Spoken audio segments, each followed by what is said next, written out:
بسم اللہ الرحمن الرحیم۔ شروع اللہ کے نام سے جو بڑا مہربان نہایت رحم والا۔ جتنے بھی انبیاء دنیا میں آئے ایک ہی دعوت، سب کو ایک ہی دعوت۔ حضرت نوح علیہ السلام بھی آئے تو اپنی قوم کو ایک ہی دعوت، فرمایا اللہ تعبدوا الا اللہ، اللہ کے سوا کسی کی بندگی نہ کرو، تمہاری جبین نیاز کے لائق، تمہارے جھکے جانے کے لائق، تمہارے رکوع کے لائق، تمہارے قیام کے لائق ایک ہی ذات ہے، جس کا کھاتے ہو شکر بھی اسی کا بجا لاؤ، جس کا دیا ہوا پہنتے ہو شکر بھی اسی کا بجا لاؤ، جس کا دیا ہوا پیتے ہو شکر بھی اسی کا بجا لاؤ۔ دنیا میں اگر تم اس کا کھانے کے بعد غیر کے گن گاؤ گے تو یہ نمک حرامی ہے۔ نمک حلالی کا راستہ صرف ایک ہے، اللہ تعبدوا الا اللہ، اللہ کے سوا تمہاری کسی کی تم بندگی نہ کرو، تمہاری جبین نیاز اللہ کے سوا کسی کے آگے جھکنے نہ پائے۔ ہر پیغمبر نے بغیر کسی واسطے، بغیر کسی وسیلے کے رب العالمین سے یہی دعا کی۔ حضرت آدم علیہ السلام نے بھی رب العالمین سے یہی دعا کی، ربنا ظلمنا انفسنا وَإِن لَّمْ تَغْفِرْ لَنَا وَتَرْحَمْنَا لَنَكُونَنَّ مِنَ الْخَاسِرِينَ۔ کوئی وسیلہ، کوئی واسطہ نہیں۔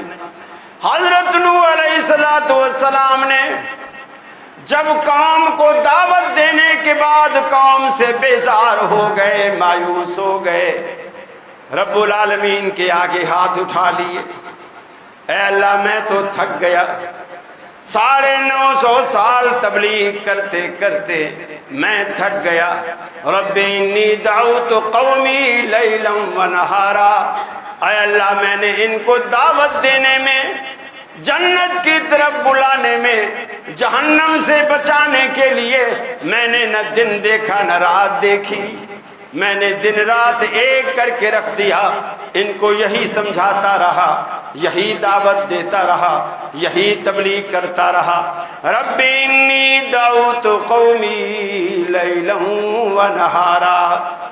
لیکن معاملہ کیا نکلا، فلم یزدہم دعائی الا فرارا، مرض بڑھتا گیا جوں جوں دوا کی، میں نے دوا نہیں چھوڑی، علاج جاری رکھا، لیکن بیماری ختم ہونے کے بجائے بڑھتی چلی گئی، مرض بڑھتا گیا جوں جوں دوا کی۔ یہ ازلی بد نصیب ہیں الہ العالمین، اب میں اتنا ان سے مایوس ہو چکا ہوں، اس سرزمین پر، اس دنیا پر ان کے وجود تو دور کی بات ہے، میں ان کے گھر بھی دنیا میں دیکھنا نہیں چاہتا، ان کو نیست و نابود فرما دے بغیر کسی واسطے اور وسیلے۔ بیٹے کے لیے دعا کی، الہ العالمین تیرا وعدہ تھا تیرے اہل کو بچاؤں گا، لیکن میری آنکھوں کے سامنے میرا لخت جگر، پیغمبر کی نظروں کے سامنے پیغمبر زیادہ پانی میں ڈوبتا ہے، پیغمبر بچا نہیں سکتا۔ یہاں تو کوئی پیغمبر بھی نہ ہو، کوئی بڑھیا خواجہ کو آواز دیتی ہے، یہ میرا اکلوتا بیٹا دولہا بن کے جا رہا ہے، کشتی سمندر میں ڈوب گئی، خواجے کا ہاتھ سمندر میں کشتی کے نیچے آ جاتا ہے، پیغمبر کے سامنے پیغمبر زیادہ ڈوبتا چلا گیا۔ قرآن کہتا ہے حضرت نوح علیہ السلام نے بڑی کوشش کی، بیٹا کشتی میں سوار ہو جا، کشتی میں سوار ہو جا، آج تجھے کوئی بچانے والا نہیں، آج اللہ رب العالمین غضبناک ہے، عذاب بھیجنے والا ہے دنیا پر۔ یا بنی ارکب معنا ولا تکن مع الکافرین، کافروں کے ساتھ نہ ہو، میرے ساتھ کشتی میں سوار ہو جا۔ لیکن بیٹا کہتا ہے ابا جی مجھے کیوں دھمکیاں دیتے ہو، مجھے کیوں ڈراتے ہو، کتنا زیادہ پانی آئے گا، ساوی الی جبل، یہ جو سامنے جودی پہاڑ نظر آ رہا ہے اس پہاڑ کے اوپر چڑھ جاؤں گا، پانی کتنا اونچا آئے گا، جودی پہاڑ کی چوٹی پر تو پانی نہیں آئے گا۔ آخر توحید والے پیغمبر نے کہا بیٹا یہ تیری بھول ہے، پانی کتنا آئے گا یہ صرف پانی بھیجنے والا جانتا ہے، آج یہ رحمت نہیں زحمت بن کے آ رہا۔ لازم اليوم من امر اللہ، آج اللہ کے حکم سے تمہیں کوئی بچانے والا نہیں، کوئی بچانے والا نہیں۔ اور وہی ہوا، آنکھوں کے سامنے غرق ہو گیا۔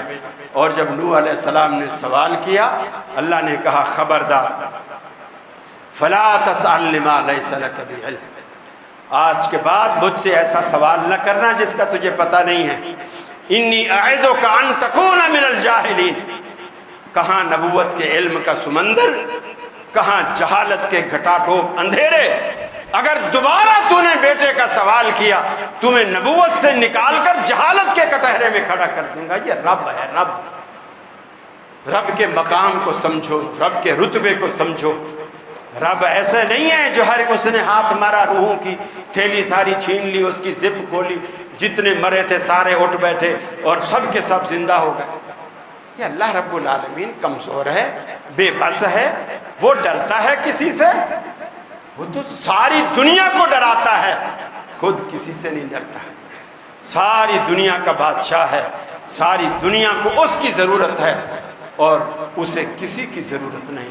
اللہ سے دعا ہے اللہ رب العالمین ہمارے عقائد کی اصلاح فرمائے، توحید پر کاربند رکھے، اسی توحید پر ہمارا خاتمہ ہو، شرک سے ہمیں محفوظ رکھے۔ وآخر دعوانا ان الحمد للہ۔